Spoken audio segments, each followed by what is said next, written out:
BMW, leur leitmotiv, c'est le plaisir de conduire. Et on peut dire qu'avec cette Z4, on n'est pas en reste.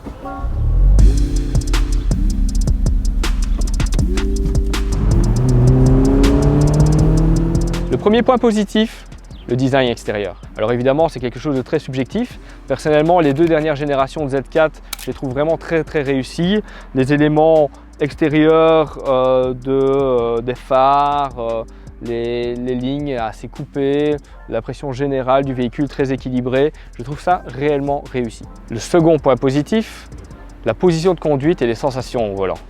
C'est grâce particulièrement à la position de conduite. Ici, on a la colonne de direction qui est supérieure par rapport à l'assise du siège. Donc on est calé dans ces sièges baquets qui sont vraiment très agréables et très enveloppants. Et donc lorsque vous conduisez, on a vraiment l'impression d'être dans une voiture de course. Alors quand je vous dis que la position de conduite est basse, tout est bas dans le véhicule, même la hauteur de caisse. Regardez ici, si j'ouvre la portière, c'est quand même assez rare de pouvoir toucher le sol directement comme toucher la roue arrière. C'est vraiment particulier sur ce genre de véhicule. Cette position sportive ne peut pas avoir que des avantages. Il est clair que la moindre aspérité de la route se ressent cash. Donc on n'est pas sur une voiture confort, on est sur une réelle sportive.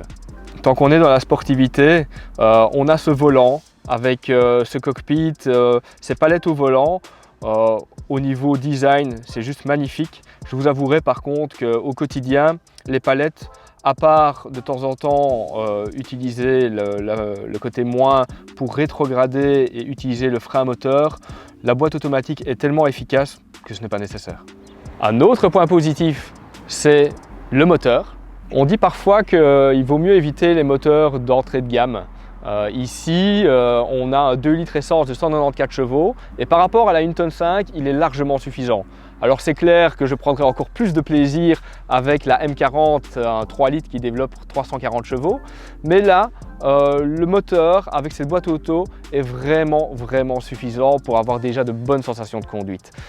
Le moteur est placé assez proche du cockpit, on n'est pas trop à l'avant.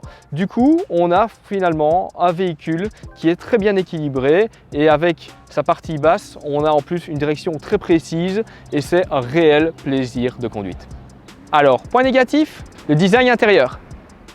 Là, petite déception. On a évidemment quelque chose de très bien fini. On a ici de l'Alcantara avec le pack M, la surpiqûre bleue qui est très jolie, très élégante, mais qui est fort BMW. Alors, c'est normal d'être attaché à la marque, mais sur un véhicule qui est un petit peu exceptionnel, j'aurais aimé d'avoir des éléments un peu plus rétro au niveau de l'intérieur. Et en guise de dernier point positif, le coffre a plusieurs aspects pratiques. Déjà, l'ouverture de la capote ne réduit pas l'espace de chargement. Et il y a en plus une astuce assez dog-friendly. Lorsque je mets Vador dans le coffre, allez, à tout de suite. La trappe à ski a une autre utilité. Tu viens? Ça a l'air de lui plaire. 3 modes de conduite, sport, confort et EcoPro. EcoPro, allez, en ville de temps en temps pour déconsommer, pour se mettre dans un rapport plus agréable, plus allongé, c'est très bien.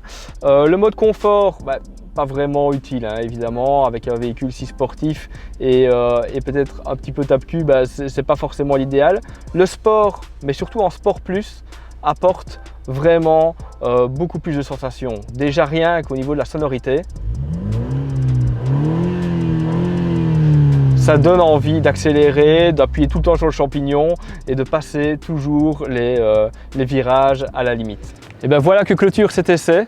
Alors, si vous n'avez pas 6 enfants ou que vous avez envie d'avoir votre propre véhicule d'égoïste pour avoir des sensations au volant, c'est vraiment le véhicule que je vous conseille. Et je vous invite à aller chez Discar pour un essai personnalisé.